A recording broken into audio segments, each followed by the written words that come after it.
Finally, let's talk about posting. Love how this is the last thing on the list. Like this is the lowest priority for this on LinkedIn is posting. It like speaks volumes about what I said earlier that LinkedIn is not a social media platform. It's a networking conference. You can get away with not posting at all if you do everything else that we've talked about. If you're doing everything else, you don't have to post. If you get specific about your offer and niche, if you run your weekly connection campaign, DM accepts with a lead magnet, comment 10 to 100 times a day, optimize your profile. You're already doing way better than the pack on LinkedIn. You're putting in a solid A effort. But if you do post, you get to move from an A to an A plus. And I know we're a bunch of overachieving mofos here. So let's get you to an A plus. Posting for you is not about going viral. It's not about building an audience. That's not what you're doing on LinkedIn.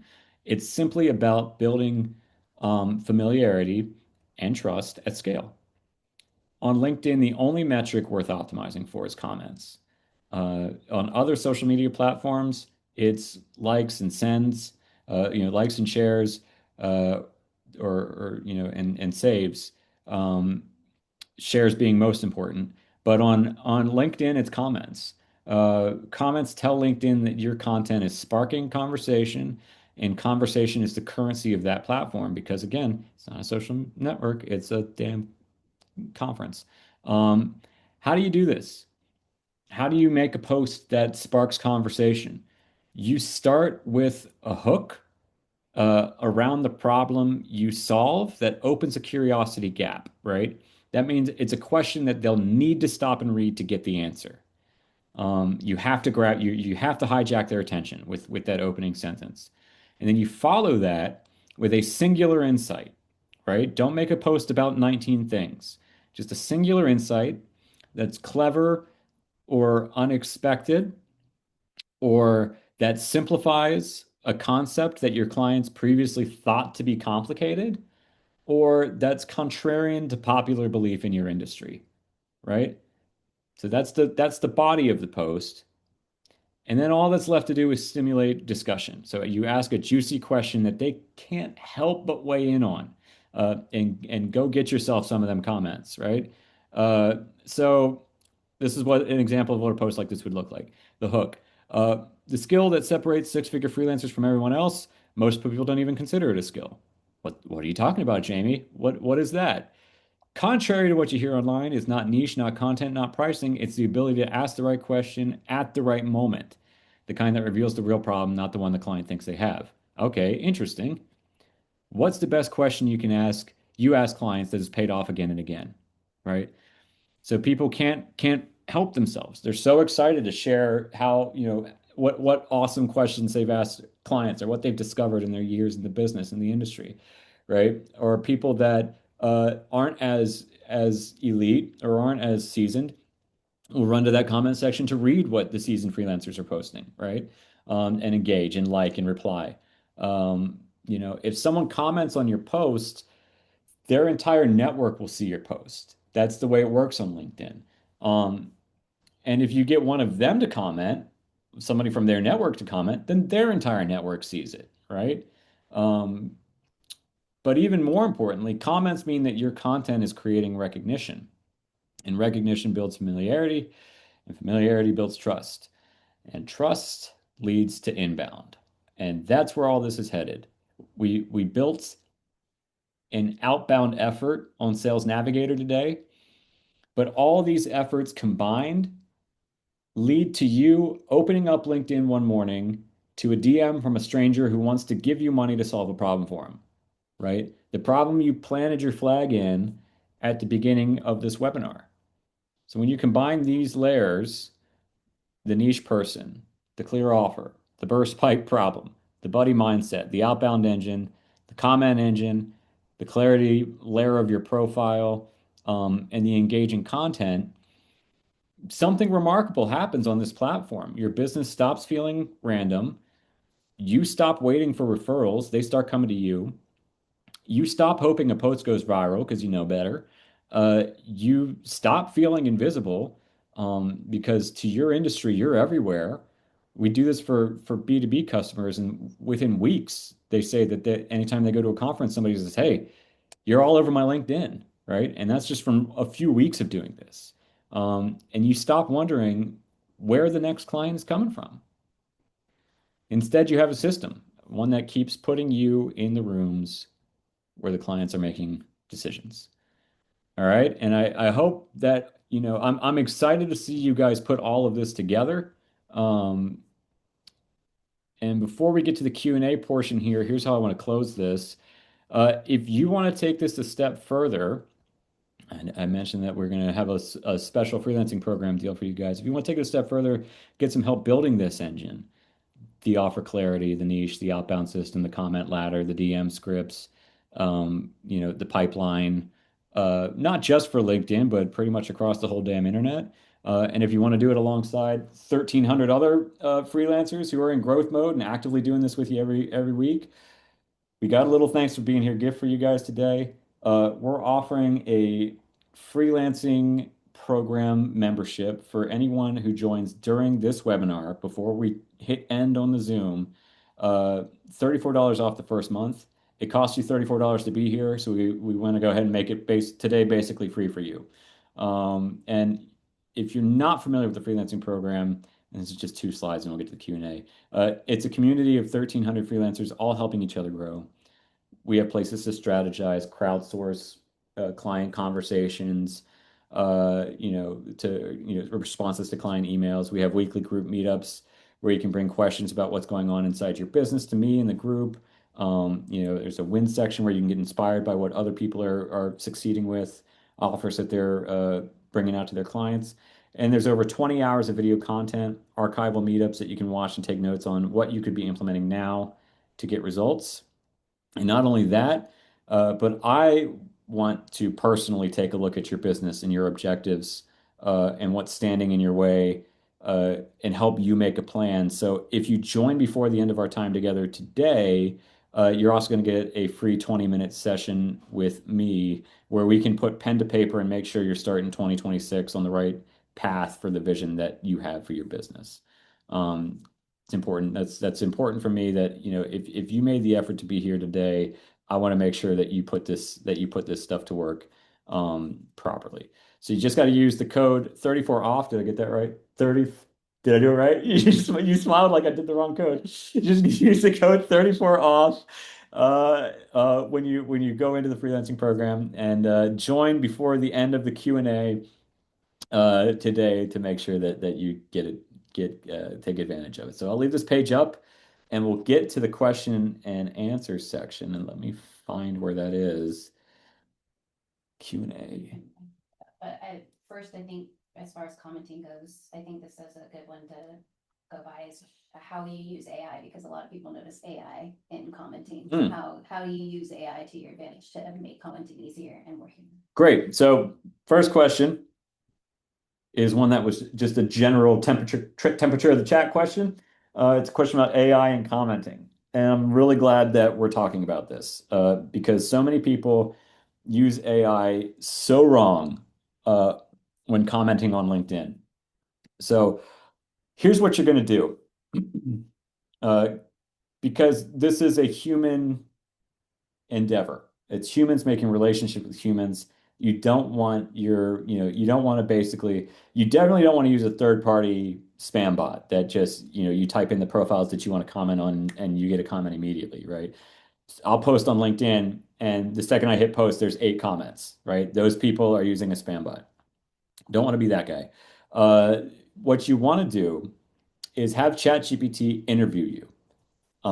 So ask ChatGPT to tell it what you're trying to do. Say, I want to build a commenting protocol, with you that is based in my tone and delivery style, my expertise, my background, my real stories with real clients.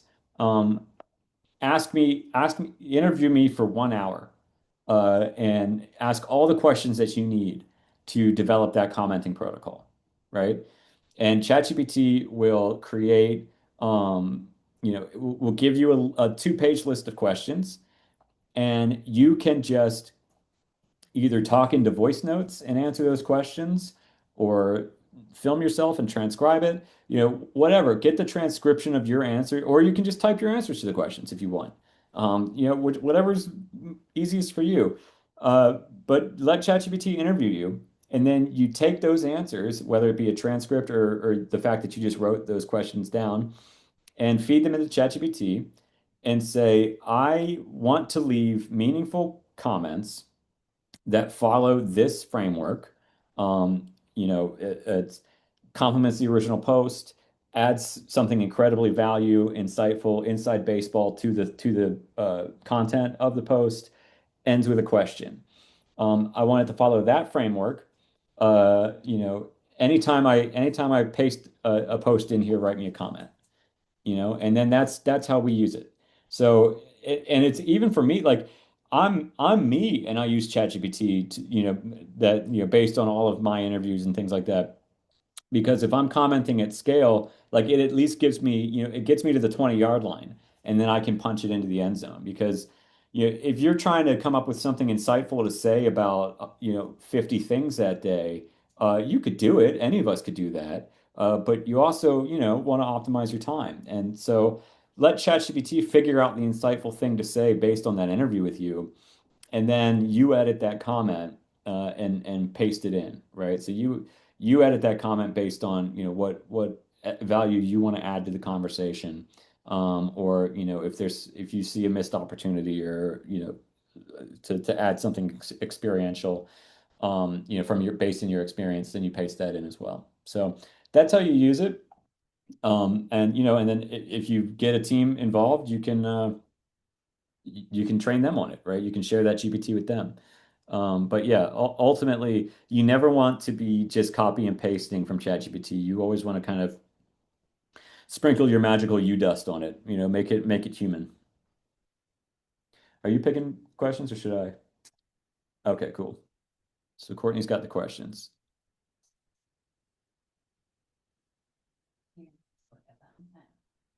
Okay. So Q&A and then sort by most upvotes. You are now new feature. Zoom always has a new feature. You are now in control of when this view changes. Click here to refresh the view to see questions. Okay, got it. So we'll just go from the top here. So really quick, it seems like the freelancingprogram.com is kind of crashing out. So go to freelance.jamiebrendel.io. Congratulations, guys. You've crashed the freelancingprogram.com website. So we're going to put this, let's see here. Can I just edit? Can I edit this? What does this do? Oh, that's annotate. Make a new slide here.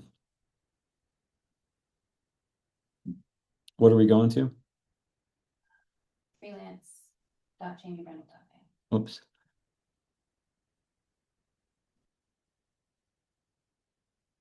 Oh, come on, Okay. you. I'm putting it in the chat. Okay.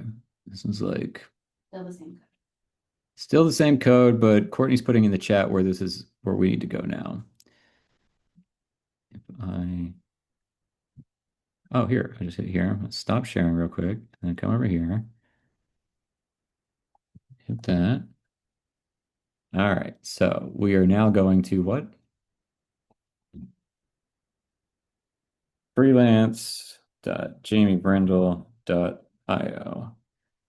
All right. And we'll play on that guy.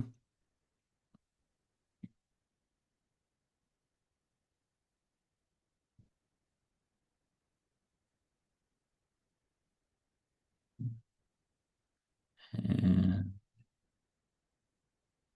share the screen. So that's where we're going now. Freelance.jamiebrendel.io. Code 34 off. All right.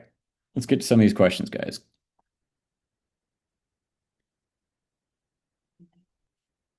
Okay. Well, Courtney's going to be navigating issues in the chat. It sounds like we might be having some technological issues. How do you best identify the people? This is from Allison. How do you best identify the people clients that have the problem you solve, given that a lot of clients don't publicly discuss the problem ahead of time? It's costly, urgent, or soon will be, but how do you know they have that issue so you can be there for them? Uh, so likely anybody that it's a great question, Allison. And I wonder if I hit answer live, will that make it highlighted? Oh no. It's a bummer. In the freelancer program, we can like highlight questions so everybody can read it. But Allison's question is a great question. Is how do you best identify the people that have the problem that you solve? So basically the way I do this in the opposite direction, right? So figure out what the taking a look at the niche, identify who you want to work with, and then go if you want to workshop it, workshop it with ChatGPT or fellow business owners. But I'll go to ChatGPT for this all the time when I'm building out a new offer and say, what painful, urgent problem is this niche like constantly solving for, right? So it's as opposed to what specific, so it's basically picking a problem that they're always going to be optimizing for. That way you don't run into this targeting issue. You could, if you want, have something that's like really timing specific, and then just make all of your outreach about that. And it's a matter of when the timing's right, they'll remember, oh, Allison's the person I've been talking to since January about this, and so I'm going to Allison, or if somebody in their network brings it up, or if somebody has seen your post 12 times every time they open up LinkedIn, and that moment arises, they'll know to go to you. So it's like all this works for that, but you can cut this problem off at the head if you pick an issue, if you pick a problem that what's the word I'm looking for? If you pick a problem that is more consistent in the industry, if it's something that is going to require solving and then maintenance, right? So like bake that into your offer building. It's not an issue that you even have to deal with. All right. It's either Garrett or Jarrett. I am so sorry. I'm going to go with Garrett. In a video, I saw you talk about the plateau as a freelancer. What's the best way to get off the plateau and increase income? So you're probably talking about what I refer to as the referral plateau. And this is it, right? So most freelancers, they'll hit a plateau, somewhere between 8 months and 3 years into their career where their business just stops growing. It's like it was doing great and then it just stops. And they're like, what happened? What am I doing wrong? Is it a down market? Like, insert any, all the usual suspects here. But what really happened is they built their business on referrals, right? They built their business on friends of friends, and their business has outgrown their network. So, they started here and their network was here and it got them to here. And it took 8 to 3 months, but now their network has no more juice. There's nothing else in it that's going to keep them growing. So you got to build the network, right? And now in the old days, you used to do that a handshake at a time, right? One job at a time. You do really good for one client and they maybe refer you to another client. Blah, blah, blah. But what we're talking about here today is networking at scale, where it's each week you do this, right? So your business can grow. Your business has plenty of room to grow. So this is what we're talking about here is networking at scale to get the hell off that referral plateau, and build something that has a little more consistency, right? Because as we talked about across this presentation, let the data be your guide. The data is going to tell the story of what works and what doesn't. And as you do it more, the data is going to get more refined, and your efforts are going to become higher leverage and more potent. So, do this consistently, and you'll quickly, you'll realize, oh, okay, cool. I'm getting a 13% conversion rate or acceptance rate on comments and but if I tweak these three things, if I changed my profile picture to have a big neon orange background. Suddenly now I'm getting a 16% conversion. What the hell? Like it's just based like purely because I stand out my profile picture, more people are accepting me. Okay, well now I changed the headline under my thing and it went back down to 13. Okay, I'll change the headline back to this, back up to 16. Now I'm going to change the headline to this and I'm up to 22%, right? So it's like things like that are your new day job basically is how do I refine the approach to maximize conversion rate and maximize the conversations that I'm having, so that I can continue to network at scale. Does that make sense? Okay, how do I get rid of?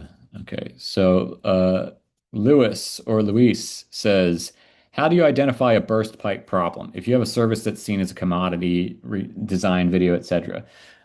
Great question. because I'm video, or I was until February. We just closed our video agency. But you know, it's gonna change with the times.